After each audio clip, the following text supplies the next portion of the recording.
Good evening.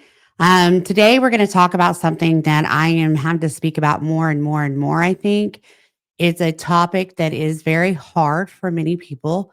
It's very confusing, and not many people really want to talk about it. So that's what we're going to do today. We're just going to talk about it. So we're going to talk about narcissism. You always hear bad things about narcissistic people.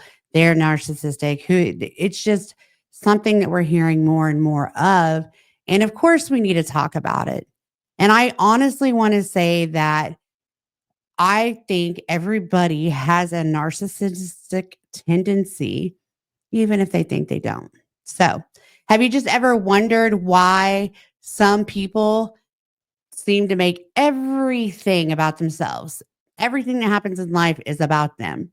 Or why certain individuals just thrive just controlling others.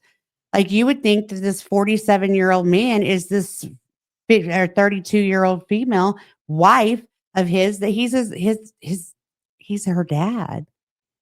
That's happening more and more and more. We're starting to see these behaviors. And to truth be told, they've been around. They just weren't spoken about. I think that the more that social media and things are out there and people are starting to share stories from their past or what's going on, that is why we are seeing this, because it's not that the behaviors didn't exist before, they just weren't spoke about. That's why a lot of things with mental health are the same way.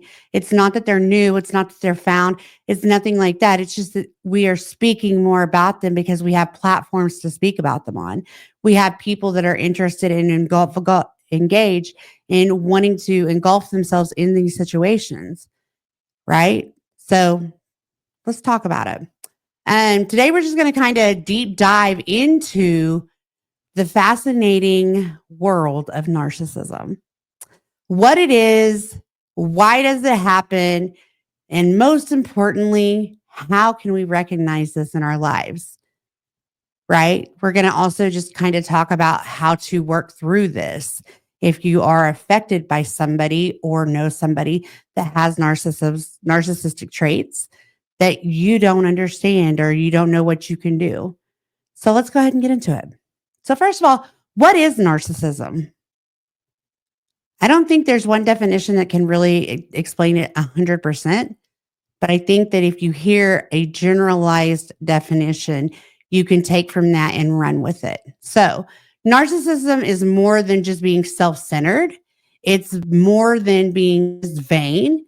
It's a personality trait that exists on a spectrum.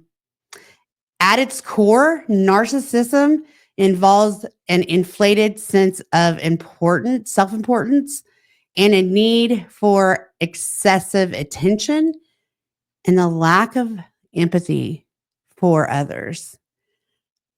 The narcissistic spectrum: healthy narcissism, confidence and self respect; problematic narcissism, manipulation, entitlement, and arrogance. And 99% of the time, we hear more about the problematic narcissism than we do the healthy narcissism. That's how it kind of works in the society that we live in today. So let's talk about the psychology behind narcissism. So where does narcissism come from? Psychologists suggest that it often stems from childhood experiences. It goes from way back when. For example, neglect or overlapping of caregivers or overpraising of caregivers, that can create a deep need for validation. It's a coping mechanism. It's an attempt to protect a fragile sense of self. Listen to what that said. It's an attempt to protect a fragile sense of self.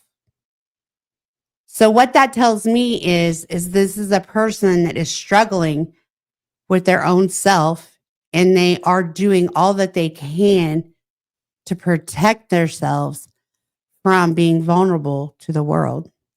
And when we become narcissistic, we also become very open and cold and bold, and again, lack of empathy, right?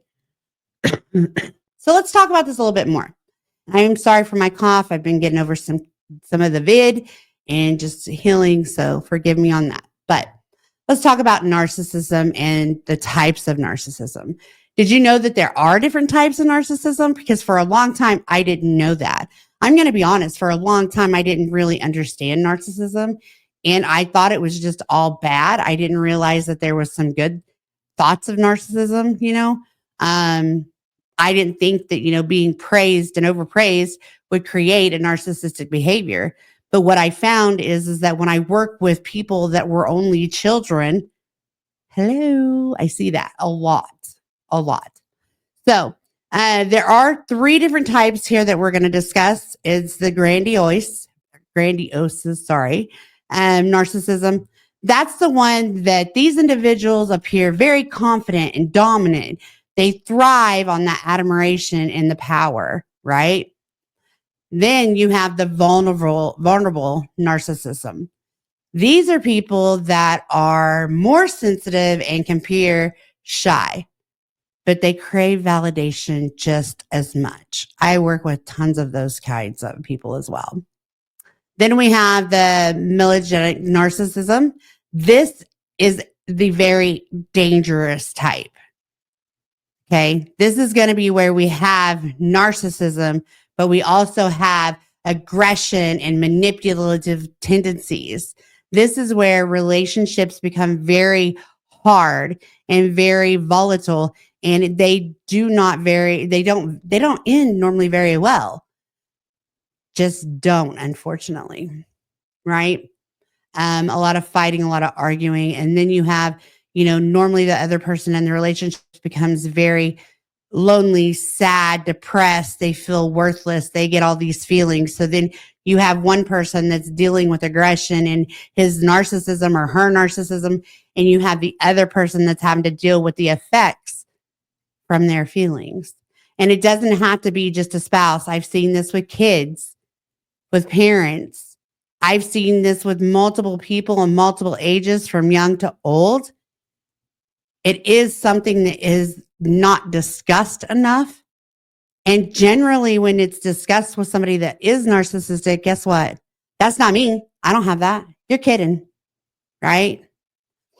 And I know that it's hard to let that sink in, that you might have those tendencies. And that's why I started this video. And in that first clip, I said, I think we all have some narcissistic tendencies. I truly do. It's just not all of us have those overbearing tendencies. We don't have the need to continue with those tendencies. We can often be said, hey, what are you doing? Or what are you saying? And we're like, oh, okay. And we're able to change that. But there are some people that just cannot. They cannot. So let's talk about how to recognize narcissistic behavior. Because I think that a lot of people don't understand the traits that we really need to look at and look for. And yet there are some very common traits of narcissistic people and narcissistic behaviors. So, constant need for admiration. They always seek praise. I have somebody that I am working with that, if he brushes his teeth, he wants his mom to be like, yay, good job, Benny. That's wonderful. No, his name's not Benny. We're protecting identity here, right? Because that's the only ethical thing to do. If he ties his shoe, he's 12. Come on now. Mom, you didn't say congratulations. I have kids that are dealing with this too. Okay. You have somebody that you're dating or you're married to, and they're like, hey, I did the laundry today. Great. Wonderful. But you haven't had a job in 365 days, sir. Your one day of work does not account for that. So, bump it. There's all kinds of ways to look at that. There's all kinds of ways to see, oh, that person is really just trying to seek praise. They really want to hear about how great they're doing, whether it's minimalistic, whether it's something that should be done every day anyways. No matter what, they are seeking that praise. They are seeking that attention. They need that admiration. They desire and crave that, and that's how they thrive. And the more that they get, the harder it is to not give it. Because if you don't give it, it becomes a problem. If we don't give it, then the behaviors don't change or the behaviors just continue, but they get very aggressive at times, right? It goes to the next thing. Another very common trait is lack of empathy. They struggle to see that things from your perspective are important too. They struggle to have that empathy with you. I know somebody that seriously has no idea what empathy is, but they expect the empathy when they don't even give it. And if you don't give them that empathy, they become very ugly in behavior. I mean, I will go back to a point in a little bit to where I know I didn't know enough about narcissism and I grew from it. Okay. It kind of threw me in the loop of narcissism. Okay. So the next thing is manipulated tendencies. They may twist situations to benefit themselves. So you might have said, I went to the store to grab you some food. And they're going to say, you didn't get me anything. Oh my God, you went all the way to the store and you got me nothing. That's what they do. That's twisting things.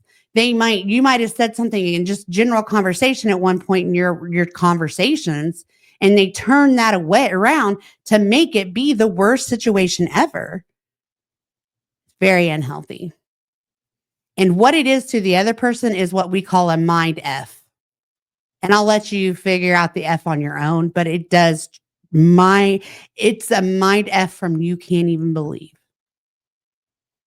I can remember times feeling that mind F and going, what did I do? What happened? I mean, I'll be honest with that.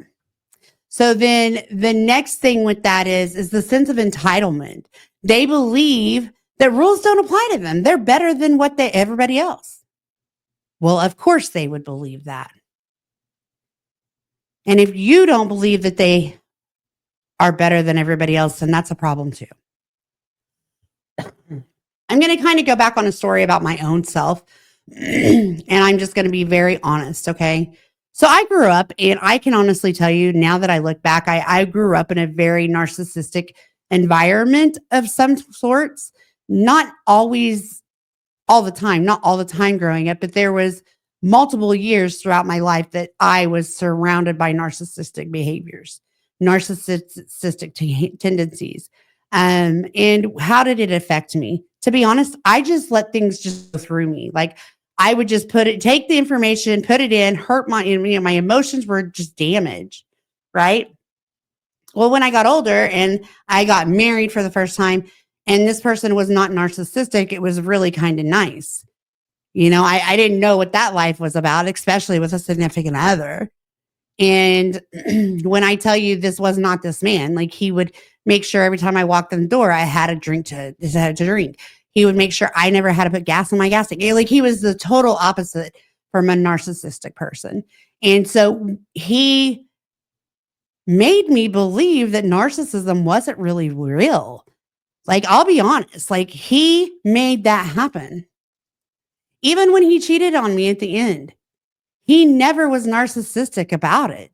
There was nothing that he did wrong. He was not nice to me. But I say that because he hurt me, right? It's not that he wasn't nice. He hurt my feelings, but he was never showing narcissistic tendencies.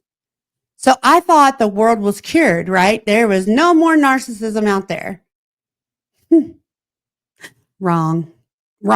That's completely wrong.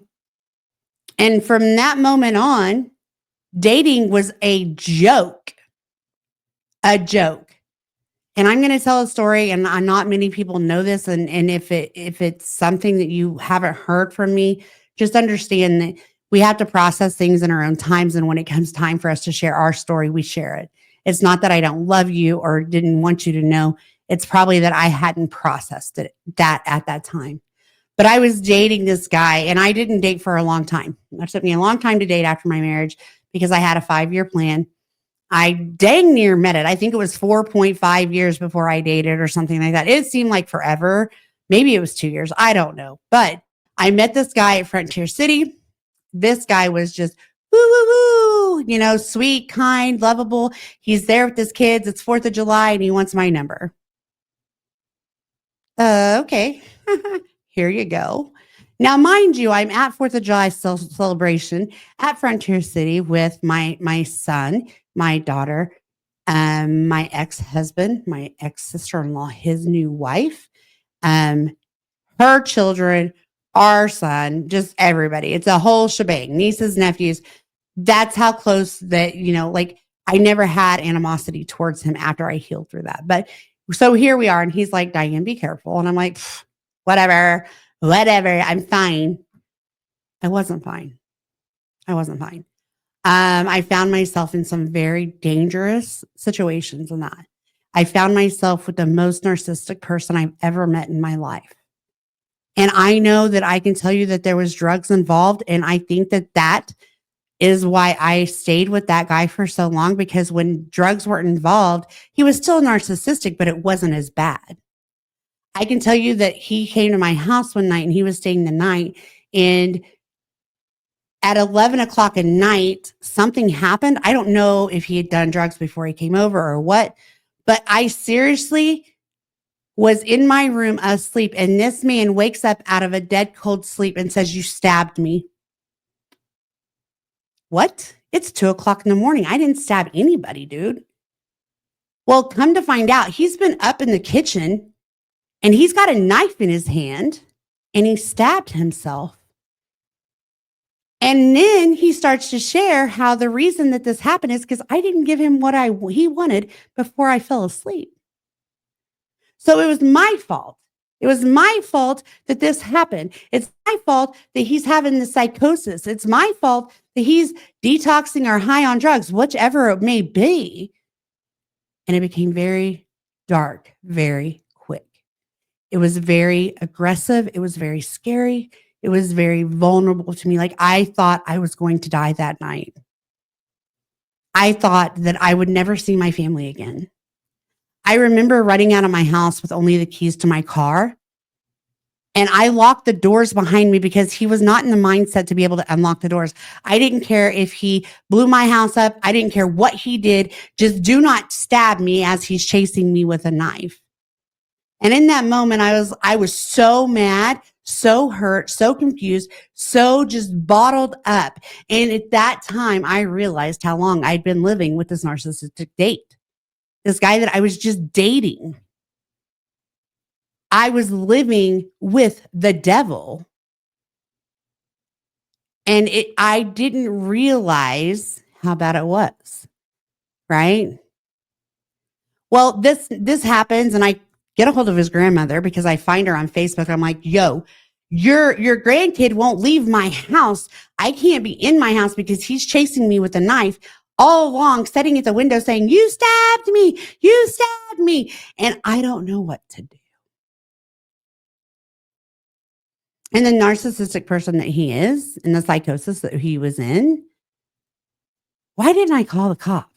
You know why? Because he told me he would hurt my family. He told me that this was my fault. He told me that if I had done what he wanted to do, this would have never happened. And he told me that when I stabbed him, I laughed about it. He was playing the biggest mind F on me ever. And in that moment, I did not know what to do. Well, I need to remind you that his grandmother lived 2.5 hours away. So it took a while for grandma to get there. And when she did, oh my God, I said, you need to take him. Because mind you, I'm in school to be a therapist. I said, you need to take him in to get a mental health evaluation. I said, and if you do not, I am going to go press charges right now. And he will be in jail. In jail. Because I don't even know what just happened in my house, but it was not okay.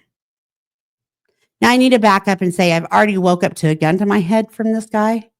I've already like been in situations that were very dangerous, but this was like the straw that broke the camel's back where my eyes opened and I'm like, why didn't my ex-husband tell me that guys are shitty when he left? Like, why did I think that life was going to be different if I took a 5-year plan?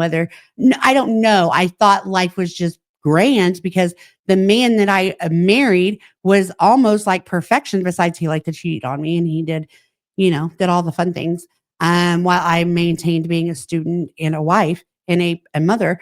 But anyways, besides the point, I digress. I did not realize that I could then years later, first time that I date, find myself with a narcissistic man that almost made me want to kill myself. He had overdosed me. There was just so much to this.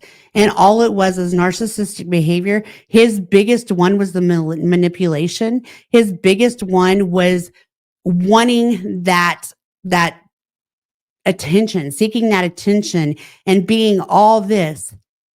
But what it was doing was killing me. I was dying inside. I didn't know the traits to look for. I didn't know what to do with that. I didn't have a counselor at the time, and it made it very, very hard. Okay. So I also didn't have the tips and tools, any idea what to do, how to live or manage if you are dealing with a narcissistic person. So I think that's important to put in here. I think it's important to talk about. So if you find yourself interacting with somebody that has the narcissistic behaviors, here are some common traits to look for, and to understand that, like we've already talked about what to look for, but sorry, now we're going to look at what to do to deal with a narcissistic. Okay. Interacting with a narcissistic can be exhausting. It's like I just explained. It can be the most exhausting position you'll ever be in. And it can be all day, every day, and it can be once a week. It doesn't matter how often it is. Narcissistic behaviors is very exhausting. Here's how you can kind of protect yourself and do things to make your situation better and understand how to feel safer than I ever felt in that situation. Okay. So you need to set boundaries. Boundaries are important in these situations. Make it clear about what behaviors you're going to accept. And when those behaviors go outside of that guideline, you have to cut it off. You have to love yourself enough to say, no more, I'm out. You have to set those clear, concise boundaries. And if they don't understand them from the get-go, leave them. Because you need somebody in life to understand your boundaries. They're not healthy for you, whether it's a friend, whether it's a coworker, whether it's a spouse, whether it's a boyfriend, a girlfriend, and any majors that are not good for you if they cannot respect your set boundaries. Okay. The next thing, don't engage in the drama. I felt there. I engaged some. I engaged a whole lot before that night. Right. And so by keeping your emotions in check and staying away from that drama and avoiding fueling their ego, you're going to have a hands up when you're dealing with somebody that's a narcissist. The next thing, and probably the most important, seek support. Whether it's friends, family, a therapist, don't go through that alone. That was the hardest, 6-9 months of my life. And I look at it now and I can tell you that I did some of the same things that I did in my first ever relationship. I started withdrawing from friends. I was making excuses not to go to work because I had bruises. I was doing all the things to cover myself just to justify staying with this person that was not good for me. And had I had the voice to talk to somebody, I might have got out of there a lot sooner. I might have known that it would be okay. I might have understood that it was okay. It would have been completely different for sure. But that's just some of the things that you can do if you're living with a narcissistic person or you're friends with or you work with in any situation. That's what you can do. Right. So let's take a final thought on narcissism. Not all narcissism is bad. I mean, after all, we all have some level of narcissistic behaviors in our life, right? But understanding the signs, understanding the psychology, and knowing what to expect and knowing what's behind it all can help us navigate. And it helps us navigate the relationships, navigate what we're going to do, have a plan, right? Remember, knowledge is power. I've learned that late in life. Knowledge is power.